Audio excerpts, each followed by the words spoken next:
I know I'm a bit late to the party, but I came down with a cold the day after the finale came out, so my voice was too raspy to record this for over a week, and if it still sounds weird, that's probably why. But I'm mostly better now, so let's finally talk about Hawkeye. Hawkeye stars both Jeremy Renner and HAILEE STEINFELD. Renner's Clint Barton faces the demons of his past, particularly those of his days as the Ronin, while Steinfeld's Kate Bishop tries to become just like her idol, none other than Hawkeye. As good as representation in film and television is, I think the push for it in Hollywood nowadays makes it easy for writers to forget that it isn't just the race or gender of a person that makes them relatable. It's their actions, their struggles, and ultimately the quality of their character that do. So I have to tip my hat to the writers of this show for not forgetting that. It was really nice to see Kate's admiration of Hawkeye, her desire to become like someone who isn't just like her. HAILEE STEINFELD does a great job expressing those emotions of Kate Bishop's character as well. The scene where she tells Clint that he's her hero, for example, genuinely felt real, which really strengthened both my appreciation for her character as well as my desire to see them suit up together and save the day. The banter between Kate and Hawkeye was also well executed by both actors, and it's in comedic moments like those where Seinfeld really shines. Just look at the scene in the first episode where she gets caught in her lie and plays it off anyways. What's your name? You see, that's the problem, Gary. You don't even know my name. No, this is not gonna work out. I quit. Freaking hilarious. Perfect execution there. But while on the subject of Kate, though, I do have to say that the family drama aspect of the show felt a tad forced. I found myself slightly bored while watching Kate hate on her future father-in-law for no apparent reason.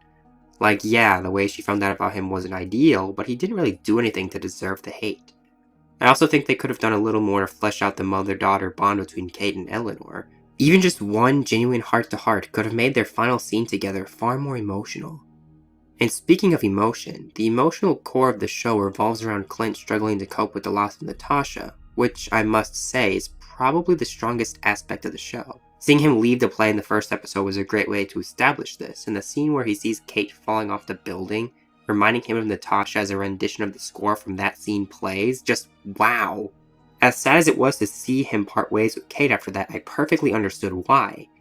Lots of the times, these splitting up the team in the second act tropes feel forced and predictable, but this one actually felt natural, and was a really important moment for Clint's development, especially when you realize who else was on that roof. Florence Pugh reprises her role as one of the best characters in the MCU's fourth phase, Yelena Belova, and just as she did in Black Widow, she controlled every scene she was a part of. Was her role in the show exactly what I predicted it to be? Yeah. Do I wish Marvel would have had the guts to do something unpredictable with her? Sure. But even so, Pugh does a great job with the character, whether that be talking to Kate about New York or opening up to Clint about her sister. And as predictable as that scene was, I've got to admit that it was moving nonetheless. Yelena once again realizes that her sister left her behind for her sake, and that once again she, much like Clint, could do nothing to stop Natasha. And I give full credit to Pugh for that. She seems to have a knack for these emotional scenes. Really makes me think.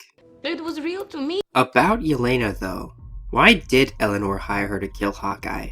Like, not only is this dude her own daughter's idol, but he's also a freaking Avenger whose death would gain the attention of the rest of the team. Any half-intelligent criminal would steer clear of such an individual, and we're supposed to believe that she works directly under Wilson Fisk? The Kingpin himself? Please. It's outrageous, egregious, preposterous. But what a reveal though. Daredevil is one of my favorite TV shows of all time, so I was ecstatic when they revealed that Fisk was the big baddie. But as a Daredevil fan, I was beyond disappointed as to how his character was handled there at the end. His outfit was so cool, and the fact that they got Vincent D'Onofrio is incredible. But if you're gonna have the same guy play him who played him in Daredevil, a show in which Matt Murdock had to work himself nearly to death multiple times just to defeat Fisk once? He definitely should not have been defeated so easily, especially not by a rookie like Kate Bishop. I love the girl, but come on, this is Wilson Fisk we're talking about. So hopefully he'll be back in the future to get his revenge, whether that be in a future story about Kate or the upcoming Echo series. He might have been shot by Maya at the end there, but he survived that in the comics, so maybe he'll survive in the MCU too.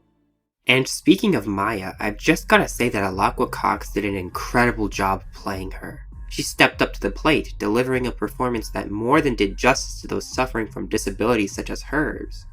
Her role in the show is definitely less interesting than those of her co-stars, but even so, I'm very excited to see her take center stage in her upcoming spin-off series. But in short, despite its flaws, Hawkeye is still a very enjoyable show. It's got a strong emotional pull, good chemistry between the stars, and introduces a very likable character into the MCU, worthy of taking up the mantle of Hawkeye moving forward. I would give it a 75%, but that awesome car chase scene brings it up to an 80 for me. So if you're looking for something to watch this holiday season, be sure to check out Hawkeye. And if you're a Daredevil fan like me, be sure to hit the subscribe button, because I'm working on a big project about the series as a whole coming sometime in 2022. But anyways, that'll do it for this video. Thanks for watching, and happy holidays.